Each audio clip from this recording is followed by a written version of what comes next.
Good morning. Thank you for allowing me to discuss with you this morning how CalPERS has considered high-deductible health plans. My name is, as the Chair noted, is Ann Boynton. I'm the Deputy Executive Officer for Benefit Programs, Policy, and Planning at CalPERS. One aspect of my job is that I am responsible for health plan contracting. CalPERS staff and our Board of Administration are constantly evaluating ways to reduce the overall cost of health benefits and ensure that our members are healthy. We recognize that the health of public employees is an integral aspect of ensuring that California's public servants are well prepared to deliver cost-effective services. We also recognize the tremendous cost pressures that employers and employees are under across the state.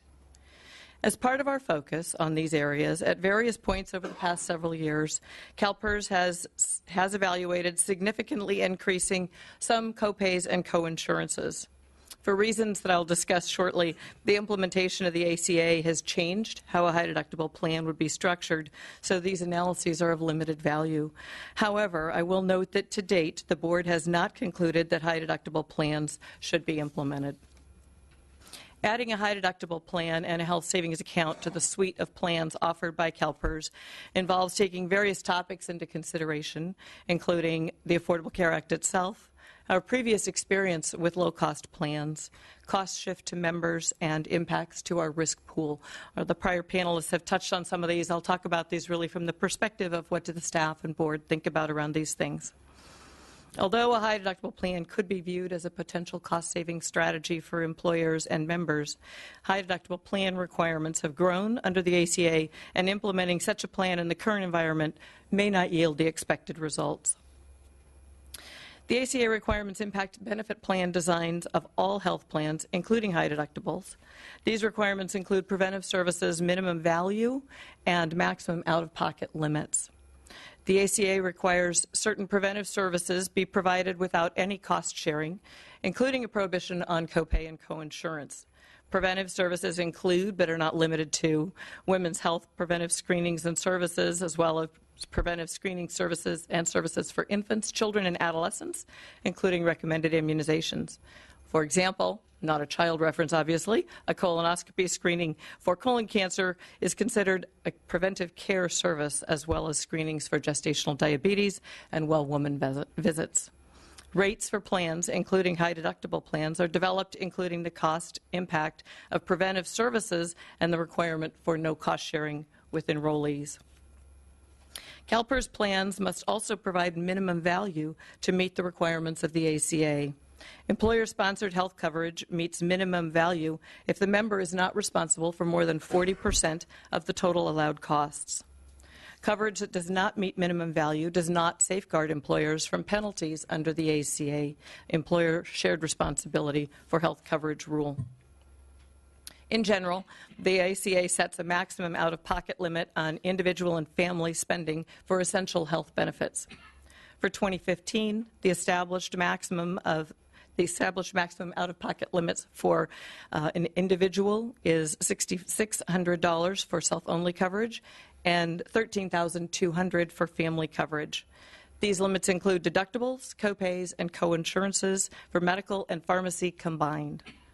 Maximum out-of-pocket limits shift the financial responsibility of health care costs to the health plans for the year in which the costs are incurred, and the health plans generally look to recoup those costs in future years by raising rates as necessary. Any high-deductible health plan developed for a large employer must consider the maximum out-of-pocket relative to deductibles, coinsurances, and copays. Members in a high-deductible plan who experience significant expensive health event could reach the maximum out-of-pocket very quickly, and all additional costs above that are absorbed by the plan. These absorbed costs will impact rates in subsequent years. As we think about high-deductible plans at CalPERS, we look at our own experience in our preferred provider organization plans. PERS Select is our youngest and lowest cost PPO plan. It also has the lowest premium, but includes a higher coinsurance and the highest deductible. This is the plan that we think about when we think about a high-deductible plan.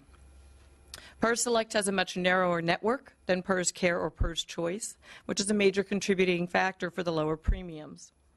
The coinsurance is 20% for in-network provider and 40% for out-of-network providers. However, because it's a very controlled network, the number of providers within that network is smaller.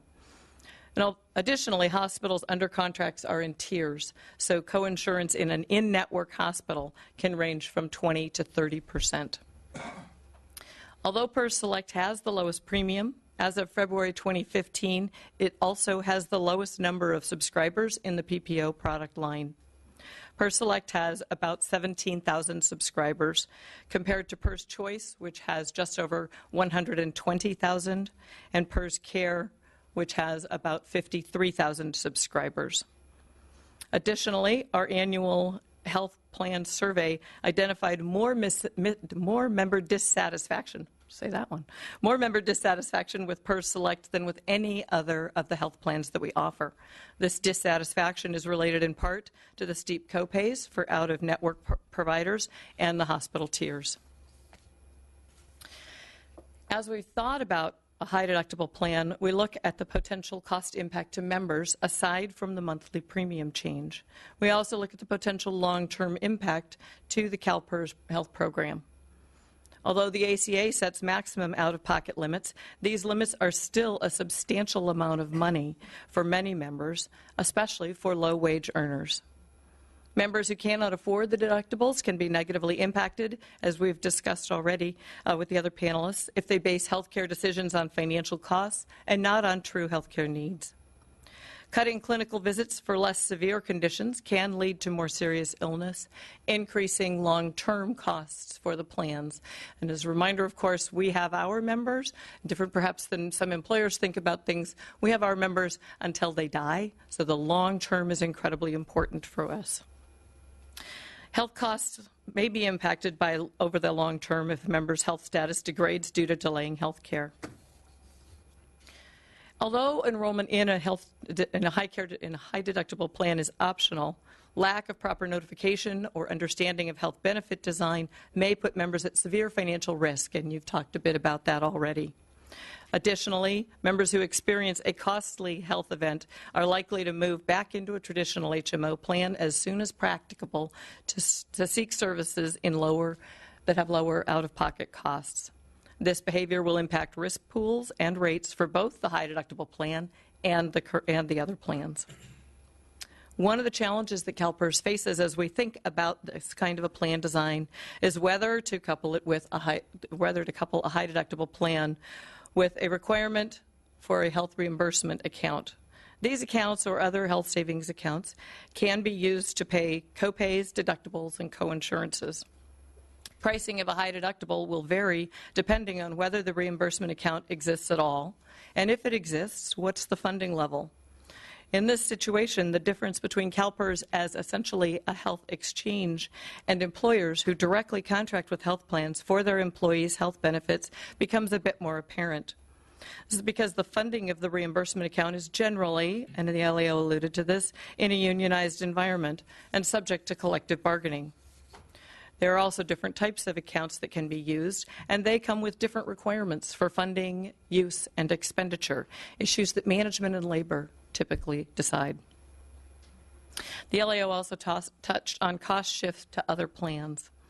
As we look at how a high deductible plan might impact the premiums of other plans, assuming that the high deductible attracts healthier lives, which all evidence shows that it will, when it's included in our overall risk adjustment for our plans, the higher deductible premium would be adjusted upwards to account for those healthier lives.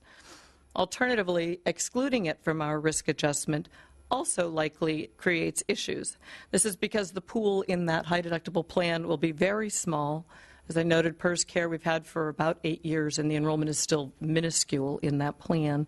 So the pool will be very small compared to the other plans for a long time.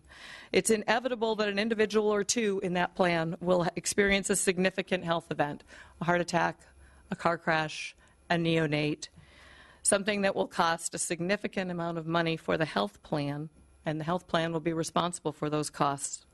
In order to remain solvent, the high deductible plan would have to increase its premium significantly in the subsequent year to recoup those losses.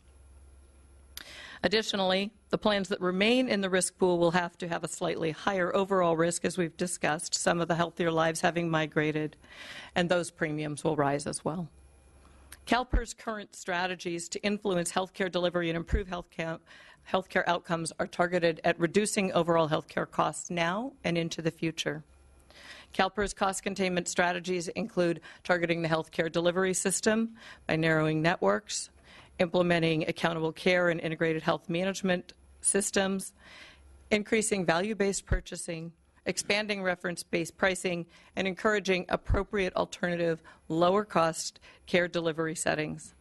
When considering any new plan design, such as a high deductible, the board looks at the totality of the impact of our efforts and how such a plan would factor into our continued work to determine whether a new plan would likely result in lower aggregate costs and better outcomes, as well as the other issues that I've raised with you today. Thank you. All right, thank you. Thanks very much. Questions, Senator Cooley.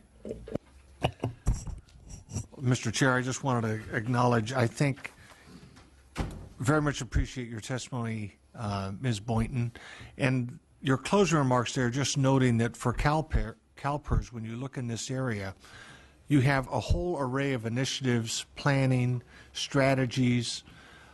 I didn't plan that part, this part. Yeah. I take a dim view of it. No, I just think it's this. I appreciate this hearing, and I harp on this. I mean, we are dealing with issues that affect the whole workforce. They are issues that play out over decades. It is a very complicated financial system, the healthcare delivery system. There's issues of human behavior, medical innovations. There's a lot of different moving parts. Yes. And I think it's extremely important that we grow this sensitivity and articulate the sensitivity that to deal effectively with healthcare, there's not really a silver bullet. Right. And there needs to be consideration of a lot of variables. And I just appreciate CalPERS coming in, providing that testimony. And as you wrap up, just noted that it is this multivariate problem and you're working on a lot of different fronts so that we remain grounded in that reality, lest we just jump because someone has one idea that seems like a great idea but doesn't connect with the larger fabric of the problem. So I just thank you for that. Thank you. Okay. Thank you. Any other questions? Okay. So I just want to thank you so much for your testimony. I also appreciate that one of the things that is different about CalPERS and perhaps some of the private insurers they studied is that the fact that you are basically taking care of people throughout the remainder of their life. And one of the challenges actually in terms of healthcare is that, and certainly understand the position of the insurers where they're responsible for a year at a time. Right. And so short-term savings may seem very appealing when they're not going to be your responsibility the year after, but this long-term perspective is actually what we need to try to reduce healthcare costs overall in our country and certainly for our state. So again, thank you so much. Thank you. You're welcome. I think we're going to we're addressing the lights, but we'll just keep moving forward here. Next panel. So again, thank you again, Ms. Boynton. We're going to have the employee representatives. So we have Terry Brennan, Senior Government Relations Advocate for SEIU California, Dolores Duran Flores, Legislative Advocate for CSCA, California School Employees Association, and Yvonne Walker, President of SEIU Local 1000. So we have 3 minutes apiece. Thank you so very much. Hopefully there's enough light to read your notes if you need them. And I apologize. We will try to get this fixed as soon as possible. But guess what? Only your voice, and no one's going to see you on tape, I guess. Okay. All right. So, Mr. Brennan. Mr. Chairman, members, Terry Brennan on behalf of SEIU California. Before I start, I just wanted to talk about the USC study. The interesting part of it for me was all the mitigation measures to make HDHPs work included higher contributions from the employer toward an HSA, higher contributions from the employer to the employee to lower premiums, and carving out one of the highest cost drivers of the medical system, prescription drugs. That seems like a high cost to pay and would likely, if you added them up, more than eat up any savings that you would see in a high deductible health plan. I thought that was instructive. Any serious review of the literature around high deductible health plans shows that they undermine patient health and long-term cost control. HDHPs are under insurance, not insurance. HDHP patients are more likely to avoid seeing a doctor. You've seen that happen, failed to fill prescriptions, delay medical tests, and miss follow-up appointments or annual checkups. We don't have any long-term data on what this looks like. We have a 3-year study, but according to the JAMA and the RAND Corporation, non-adherent patients have a 10% higher mortality.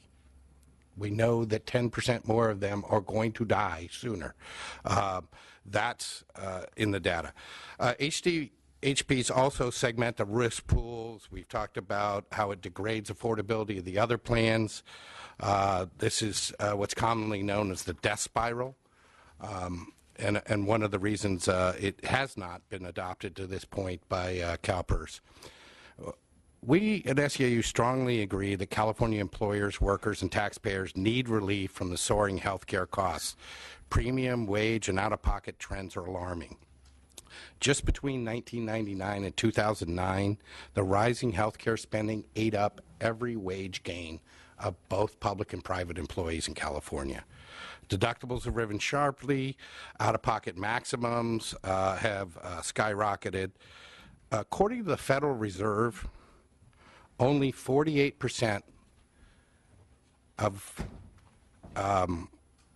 people in health plans, not just high deductible health plans, have $400 to pay in cash or in their HSA to pay for their share of out-of-pocket expenses.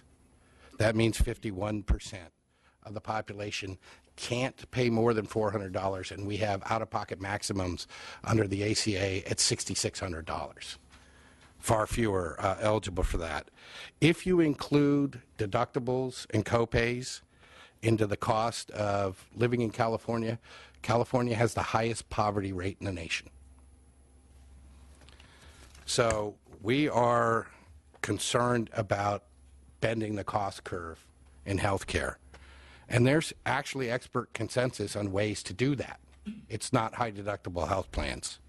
It's transparency so that our members and all patients have timely, accurate, affordable information, the quality, outcomes, cost of health care they receive, including which hospitals, medical groups, and providers have the best to worst safety and effectiveness overall by specific types and by prevalent health conditions and surgical procedures that are driving healthcare costs.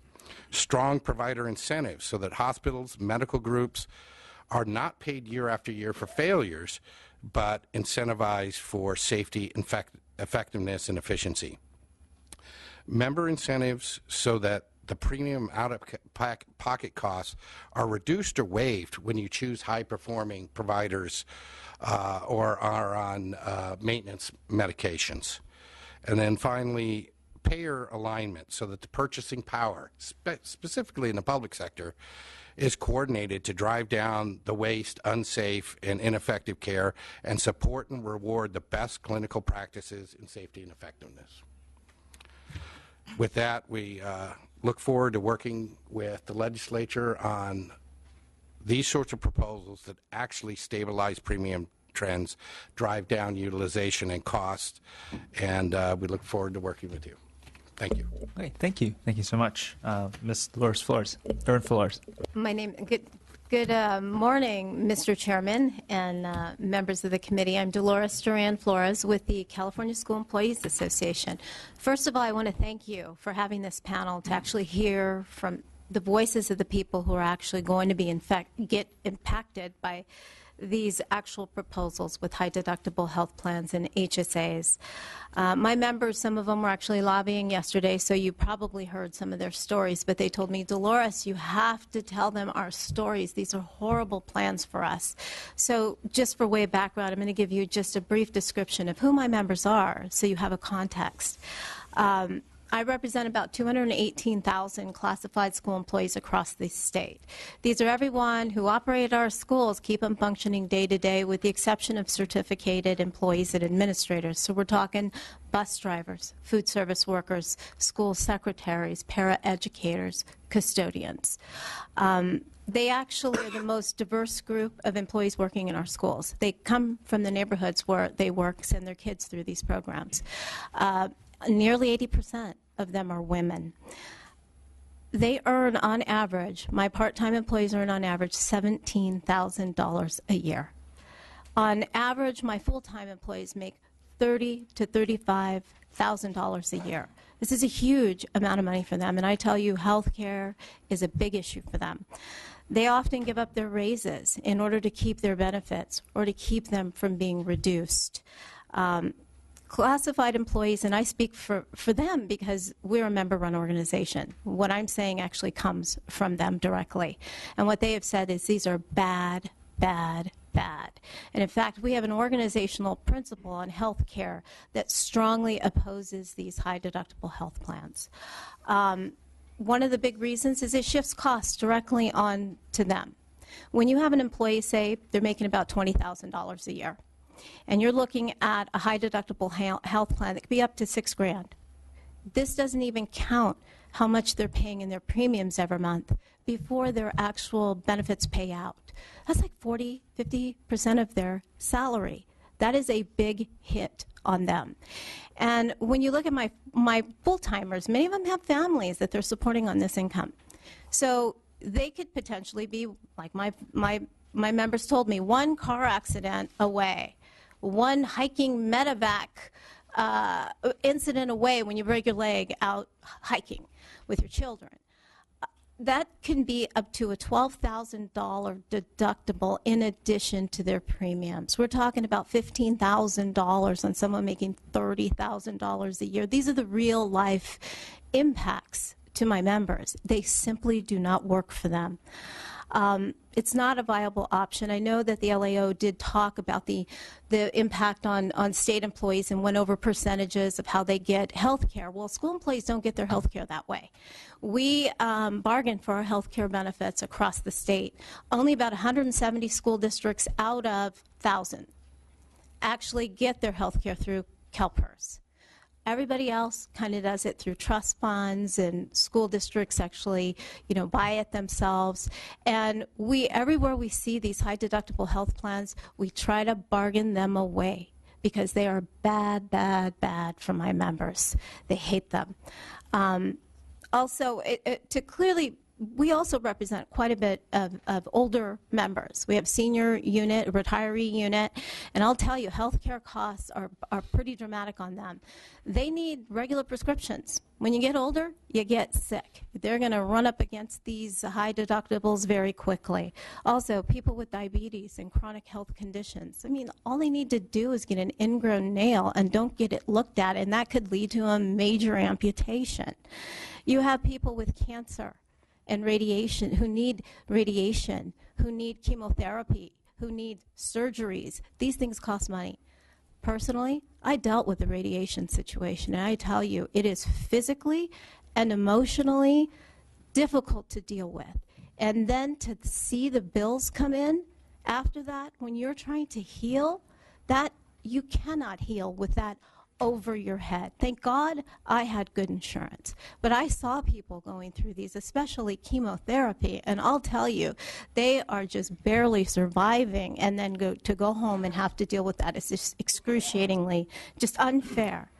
Also, kids. I have a small child. She's regular. You're a pediatrician, Dr. Van. They need to see the doctor constantly. And my members work in the schools. So when the kids are getting sick, my members are getting sick. They need to go in and get regular care. You look at end-of-life care. My God, they really do need a lot of support. Many of it is drugs, and these are very, very expensive. We heard just in your committees a week ago or so how expensive those drugs can be. These kinds of plans will bankrupt them. So we look at this kind of like an anti-health care. We look at it anti because, and I say that because you're actually having people gamble on not actually having to use their health care. You have an incentive for them to not go in and get it. You're also looking at the young and healthy being pulled off of these plans, going to the more attractive high-deductible health plans, and the older, sicker being put in the traditional plans, raising those prices, as Sherry said, the whole death spiral there, because those plans are going to be so expensive, nobody's going to be able to afford them anymore. These are just really bad plans, and we hope that as you look at them, you can see this from their perspective as well and reject them. Thank you. Thank you. Thank you so very much. And finally, President Walker, welcome. Thank you. Good morning, Dr. Pan, Assemblymember Bonta, committee members. I'm not going to go in detail and repeat the same things that everybody have said, other than to say we think that high deductible plans are a very bad thing. But I want to offer some additional points.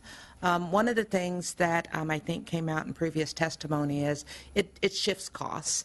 And because in CalPERS for state workers, it's the aggregate cost of the 4 highest plans, well, we have a significant number of members that are in rural areas and out of state that do not have access to HMOs. And they have no choice but to purchase the high plans, and they're going to have no choice when those premiums go up because it's the 4 aggregate plans. So that's an unintended consequence of going that route. But the other thing that I want to say is we actually agree that we have to look at how do you lower the cost of health care, not only to the employer, the state, but to my members also. We think we have potential solutions in addition to the ones that Terry mentioned. We're currently in a pilot at the Department of Public Health and Healthcare Services. It's called Health Your You. It came about because of the former controller and the current controller have stepped it up. And it's SEIU, it is the Controller's Office, Treasurer's Office, Kaiser, and the California Endowment. And the outcomes that we're getting from that are extremely promising. We have a lower percentage of sick leave use.